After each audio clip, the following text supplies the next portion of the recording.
5টা বিশ্ববিদ্যালয়ের ছাত্রদল, ওনাদের ছাত্রদল জানানো ধারাইছে, মাটির সাথে মিশে গেছে সংগঠন।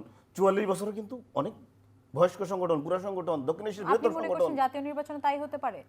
জাতীয় নির্বাচন তো এটা তো একটা সার্ভে হবে না কেন? ওটা মির্জা আব্বাস একজন প্রতিষ্ঠিত চাঁদাবাজ। বিএনপি নেতাকর্মীরা বলে সে একটা চাঁদাবাজ। বিএনপির মধ্যে গ্রুপিং আছে না, আব্বাসের বিরুদ্ধে চাঁদাবাজের মানে স্লোগান হয় না নয়াপল্টনের সামনে? আমরা দেখি না এগুলো? এরকম তো কিছু আমরা শুনি। আমি দেখেছি আব্বাস গ্রুপের সাথে অন্যান্য গ্রুপের সংঘর্ষ, এবং ওই জায়গা থেকে স্লোগান উঠতো আব্বাস চাঁদাবাজ। আচ্ছা, আমি দেখেছি এগুলো, কে না দেখছি? এখন আব্বাসের যদি কেউ এখন মনে করে সাধু, 44 মানে 70 বছরের বয়স্ক, সে জয় করে ফেলছে, আসুক, দেখবেন 12 তারিখে দেখবেন। আপনার কাছে কোনো প্রমাণ আছে চাঁদাবাজির?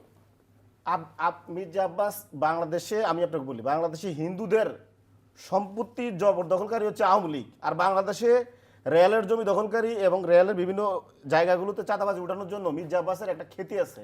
আপনি বিভিন্ন গণমাধ্যমের কার্টিং পর্যন্ত এখনো আছে, আপনি এগুলো দেখবেন। 2001 থেকে 6 পর্যন্ত গণমাধ্যমের যে আমলনামা, মির্জা আব্বাস শুধু লেখা গুগল করবেন, সব চলে আসবে।